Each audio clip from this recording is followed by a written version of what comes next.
Se uma mineradora contaminou a água e as pessoas estão usando água contaminada, o mínimo que ela pode fazer é providenciar água potável e levar para essa gente tomar, enquanto não se resolve o problema, né?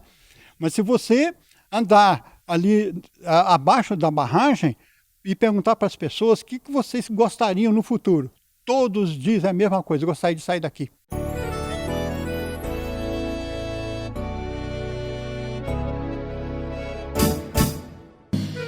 Acordo de manhã para prosear no mundo do campo, as notícias escutar. Vem com a gente em toda a região com o seu programa Paracatu Rural.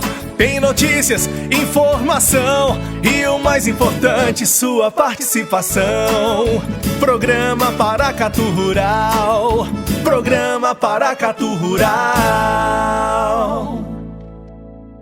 E acontece neste sábado, dia 11, de 8 ao meio-dia e meia, na Câmara Municipal de Paracatu, uma reunião denominada Direitos Violados, Paracatu frente à mineração, barragem, poluição, comunidade em defesa do território. O evento está sendo organizado pela Caritas Paracatu, CPT, Rede Igrejas, Mineração, MAN, Justiça Global e Above Ground do Canadá. Durante o evento, acontecerá o lançamento do relatório Above Ground, Justiça Global, Mineração e Violação de Direitos, o caso da empresa Quinrosa em Paracatu. Depois, acontece a palestra A Igreja e a Mineração. Em seguida, palestra sobre barragens de rejeito e a poluição da água. E também a contaminação por arsênio em Paracatu. Por fim, acontece um debate. Sobre essa reunião, conversei com o geólogo, professor Márcio José dos Santos, representante do encontro, que fez o convite principalmente aos moradores e produtores rurais das regiões afetadas pela mineração, Santa Rita, São Pedro, entre outros. Olha, esse evento ele é para discutir a questão da mineração aqui em Paracatu, e aquelas pessoas do meio rural de repente se perguntam: o que tem a ver a mineração com nossa atividade aqui da zona rural? Tem a ver tudo, de vez que a mineração e o produtor rural, eles disputam o mesmo recurso que a água. É o principal recurso que existe para beneficiamento de minério e o principal recurso que existe para a produção agrícola e para a pecuária. Então, Paracatu tem passado por um processo de escasseamento ano a ano, dos recursos ambientais, que estão ligados com a exploração predatória dos recursos que nós fazemos da terra. E é preciso que a gente desperte para essa questão, porque os recursos, eles nem sempre são renováveis. E quando são renováveis, eles são renováveis ao ritmo da natureza. E a natureza trabalha, às vezes, com milhares de anos, enquanto que o ser humano, ele destrói recurso em questão, às vezes, de horas, né? E nós vamos focalizar o tema das barragens que são feitas aqui, comportam um volume de rejeitos enorme. Esses rejeitos são tóxicos, né? Nós temos as maiores barragens de rejeito do Brasil. Nós não estamos exagerando com relação a isso.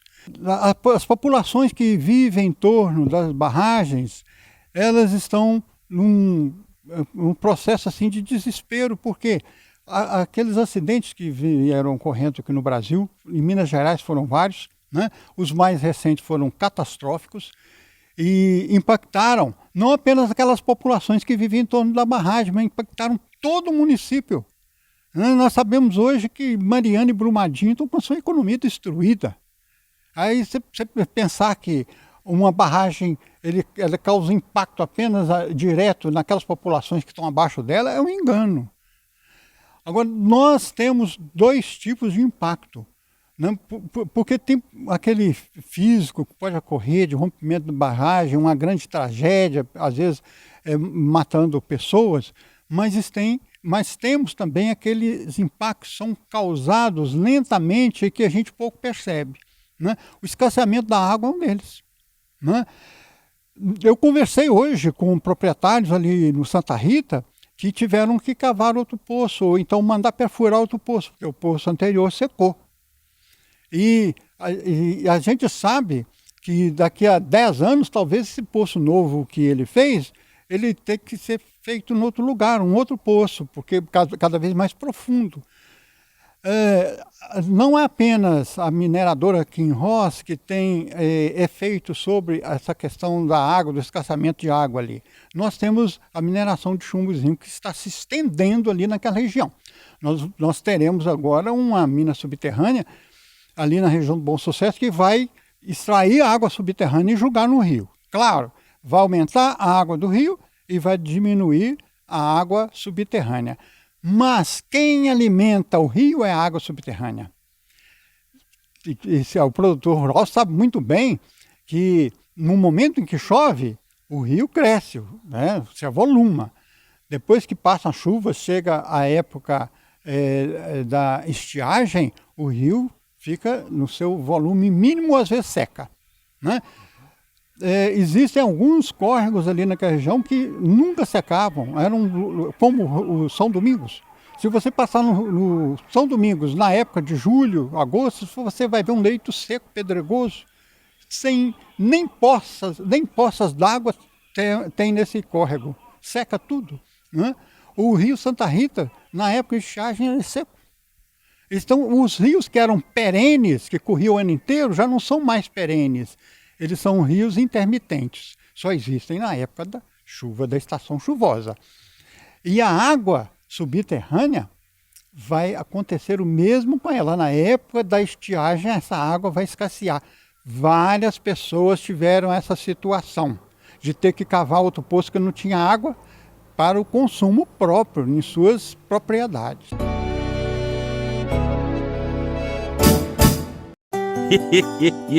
Mas eu vou dizer uma coisa pra você, viu?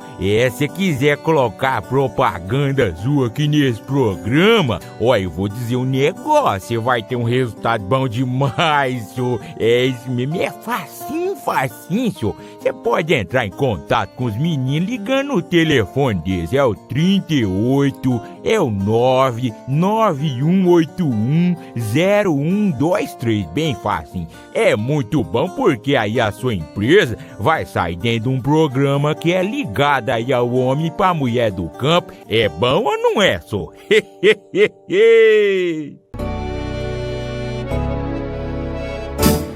O professor Márcio José falou também a respeito dessa reunião que acontece amanhã, que é necessário que a população tome conhecimento dos riscos e se conscientize para então resolver a questão ambiental e economia. Nós queremos debater esse tema com a população porque somente com a conscientização das pessoas a respeito desses problemas nós podemos contrabalançar a questão ambiental com a questão econômica, porque nós não podemos tratar a natureza apenas do ponto de vista econômico, de extrair recursos, porque os recursos são limitados. E uma vez que a gente tenha essa consciência, a gente pode saber como agir. E nós como cidadãos isolados, nós não temos força para contrapor a força econômica que se instala aqui. Nós temos grandes empresas, grandes, fortes, poderosas. E, de outro lado, nós temos pessoas que estão aí apenas se queixando, se lamentando, mas não se unem para que a gente tenha uma outra proposta de tratar os recursos que são nossos, para que eles sirvam não apenas para nós, mas para as pessoas que nós estamos colocando nesse mundo, os nossos filhos, os nossos netos. Qual seria a participação dos organizadores? Quem estaria presente para poder estar apresentando propostas, apresentando opções, né? Já que veio o RTZ, virou RPM, virou Kinross e pode virar uma outra empresa, ou seja, a mineração vai acontecer até... Votorantim virou Nexa. Verdade. Então essa mineração ela vai acontecer independente de qual nome estiver ali, enquanto houver o recurso que eles buscam e que for viável essa busca desse recurso. Existem propostas diferentes do que é usado hoje, de uma lavra, vamos dizer assim, sustentável, que não prejudique tanto o meio ambiente e, consequentemente, o produtor rural daquela região? Olha, em questão de sustentabilidade, é um problema que é discutido no mundo todo e cada um tem a sua visão do que é sustentável, né? Então, todo o processo em que leva o esgotamento de recursos é insustentável. Existem determinadas atividades econômicas que você já antevê que serão insustentáveis porque ela leva ao esgotamento desses recursos. Então, é questão de a gente poder fazer o peso, o contrapeso. Existem 3 pilares, que é a economia, a sociedade e o meio ambiente. E no momento atual, a economia fala mais forte, pesa mais forte. A sociedade está passiva e o meio ambiente está sendo degradado, né? Então, nós não temos fórmulas mágicas para dar para as pessoas nas diferentes situações. É preciso que nós, como cidadãos, saibamos construir um viés, né, de desenvolvimento que beneficia a economia, beneficia a sociedade e o meio ambiente. Então, esse momento agora é o que a gente está pedindo a participação da sociedade, porque a grande parte dela não está ciente das coisas que estão ocorrendo, porque nós temos aqui uma versão que é veiculada como a verdade. A verdade aqui, que a mineradora ou as mineradoras falam, é o seguinte: nossa mineração é limpa, nossa mineração não destrói o meio ambiente, nós temos responsabilidade social, né? E vocês podem dormir tranquilos. A Vale falava também, lá nesse lugar onde ocorreram as catástrofes, que estava tudo certo, não havia perigo. Mas as pessoas despertam para as catástrofes, mas não se conscientizam das tragédias, do cotidiano. Quando você chega numa área e que vê aquelas pessoas que não têm nenhuma esperança no futuro, porque suas terras já não têm o mesmo valor, porque terra sem água não vale nada, né? E que tem, às vezes, as suas águas contaminadas e o pai de família é obrigado a dar um copo de água para o seu filho sabendo que aquela água está contaminada. Isso é um absurdo. E existem situações que a gente tem que atender de maneira emergencial. Se uma mineradora contaminou a água e as pessoas estão usando água contaminada, o mínimo que ela pode fazer é providenciar água potável e levar para essa gente tomar, enquanto não se resolve o problema, né? Mas se você andar ali abaixo da barragem e perguntar para as pessoas o que vocês gostariam no futuro, todos dizem a mesma coisa: gostaria de sair daqui. Porque elas sabem que, aliás, não tem futuro, elas não podem criar seus filhos ali de uma maneira tranquila. São pessoas que estão adoentadas e com escassez de diversas formas, né? Então, é chamar as pessoas para que elas despertem, se conscientizem do problema, porque a verdade não é aquela que é veiculada pelas grandes empresas, porque elas veiculam uma verdade que está subordinada aos interesses dela, mas não leva em condição a situação de pobreza, de adversidade e de perigo que as pessoas estão vivendo.